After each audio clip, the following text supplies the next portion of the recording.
What's going on, people? We are Tottenham TV, back here for another episode of reacting to your comments. We've had so many over the past couple of weeks. We have picked out the best comments.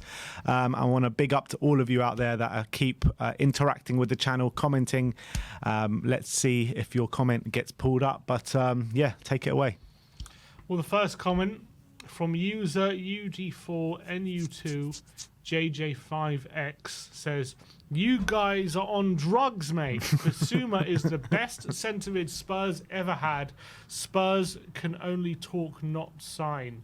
I think the last part's probably true. We do a lot of talking, not a lot of signing. But I think the fact that you say Basuma is the best centre-mid Spurs have ever had, I think the viewers can decide maybe who's on drugs and who isn't. Maybe, I think that comment is definitely tongue in cheek. He ain't being serious for sure. No chance of he being serious. How can he be our best CDM if he's had a stretch of just 10 games in 2 years? Best CDM ever, better than Modric, better than Dembele.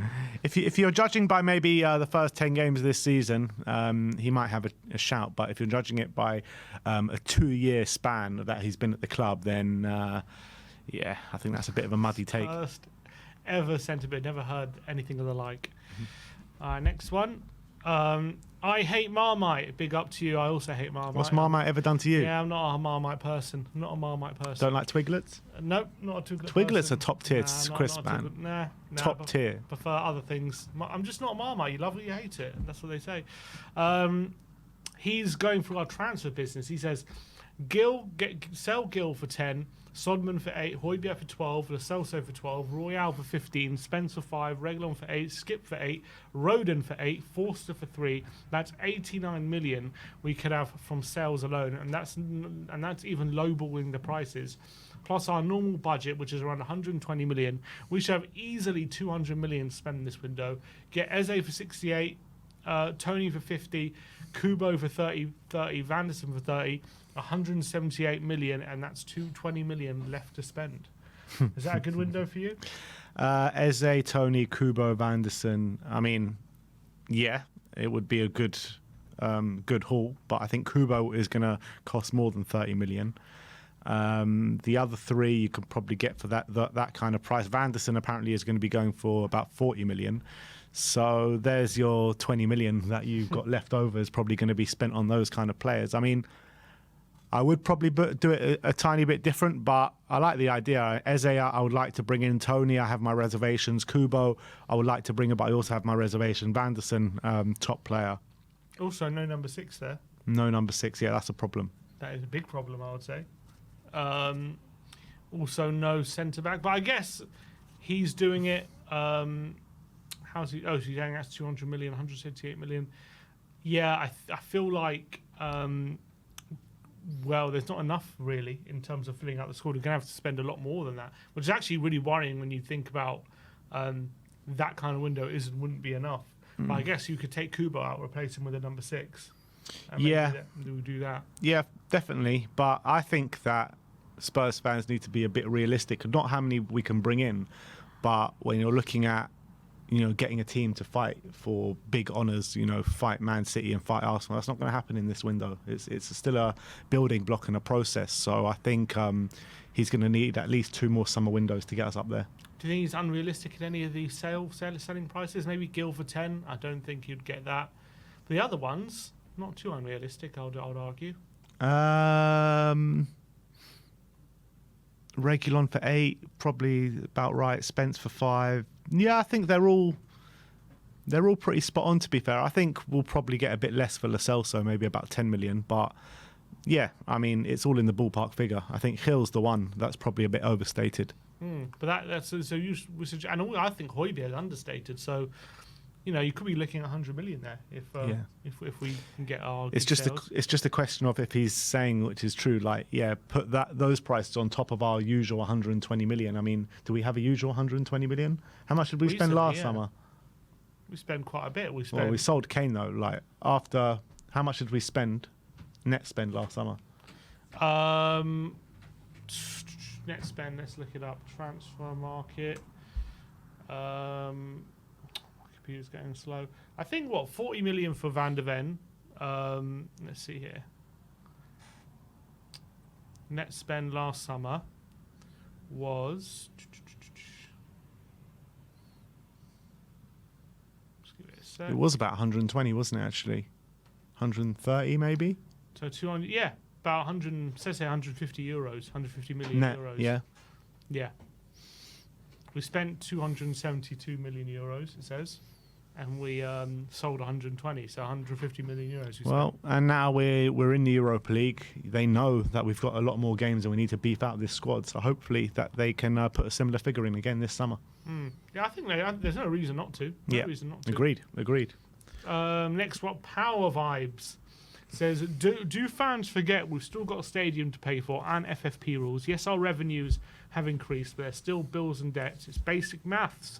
We've also shipped out players we've spent big money on and getting no money back, like Tongi and Cess. Don't get me wrong, I want success and big transfers, but we ain't City and we need patience. Once a stadium is paid for, we're going to be a mega club.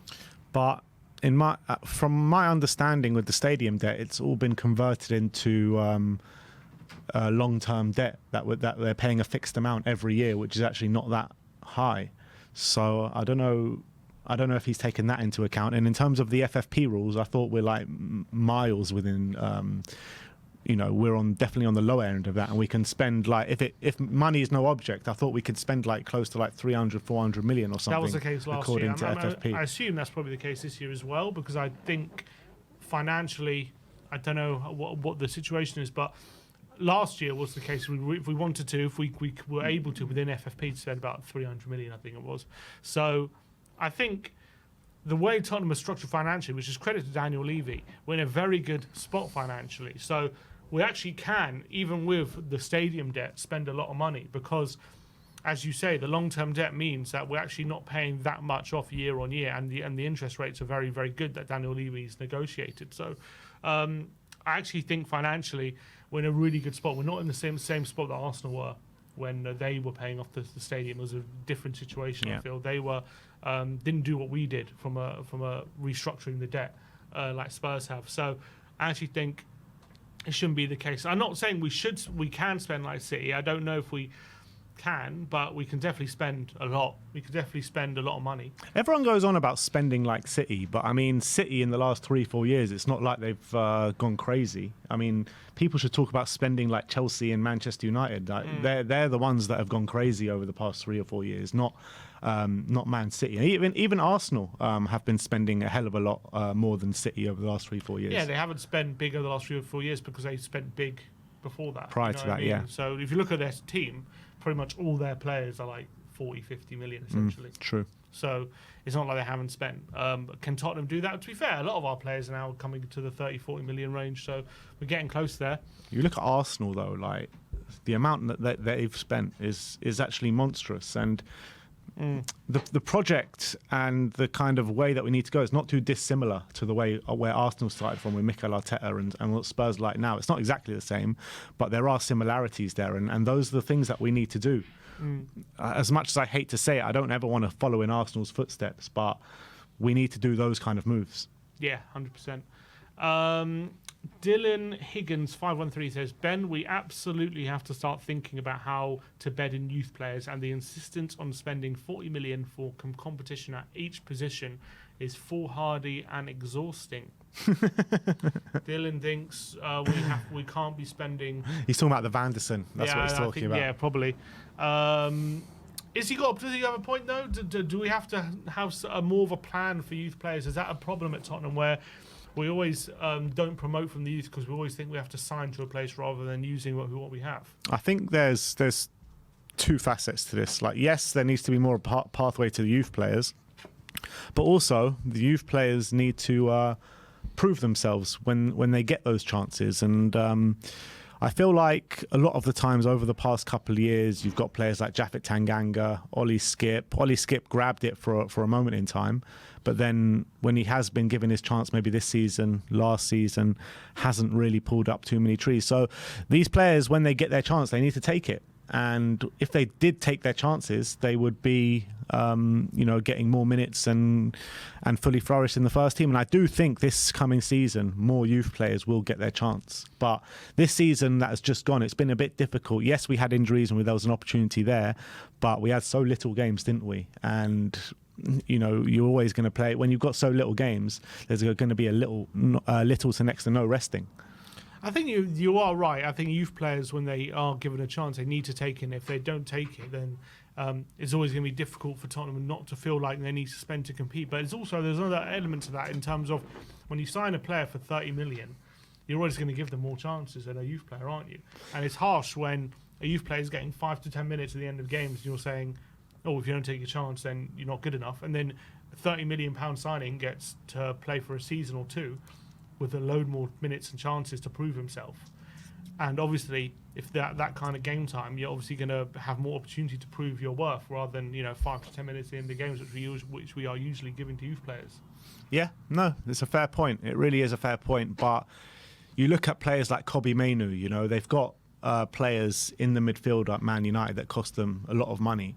And as soon as he got his chance, he grabbed it with both hands, and now he's favoured over all those players. So if a player gets their chance and they take it, they'll be favoured over the players that are not performing that cost money. But should there be a different approach in terms of should we be giving more opportunity to youth players rather than just 5-10 minutes in the games, which we are?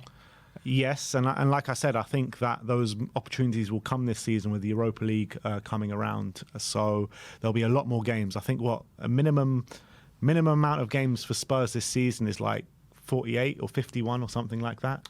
Well, yeah, and I think in the first half of the season as well, we've got 8 European games, we've got at least 1 Carabao Cup game, and we've got 19 Premier League games. So already that's 28 games just in the first half of the season. So I think our maths is right, something like that. So it's going to be, really chock-a-block. And I guarantee you, if Ange gives a chance to these players and they do well, he'll keep giving them more opportunities, 100%. So it's about them taking it this season. So I do think the chances will come this season.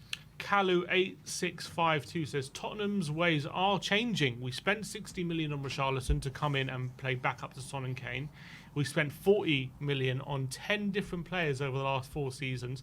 Porro, Van der Ven, Richarlison, Ndombele, Lo Celso, Maddison, Kulusevski, Johnson. The list goes on. We have been spending money and we've spent big to bring in players to compete in positions we've already have someone in, like Johnson, Rishi and Porro. So I guess he's defending the ownership at Levy when people will argue that we don't spend the required amount to compete, I guess. I think that there's definitely he's definitely right in what he's saying. Like Spurs over the past couple of years, particularly since Paratici has come in, I'm not talking about money spent, but I feel like the recruitment has got a lot better. Money spent on players has got a lot better as well.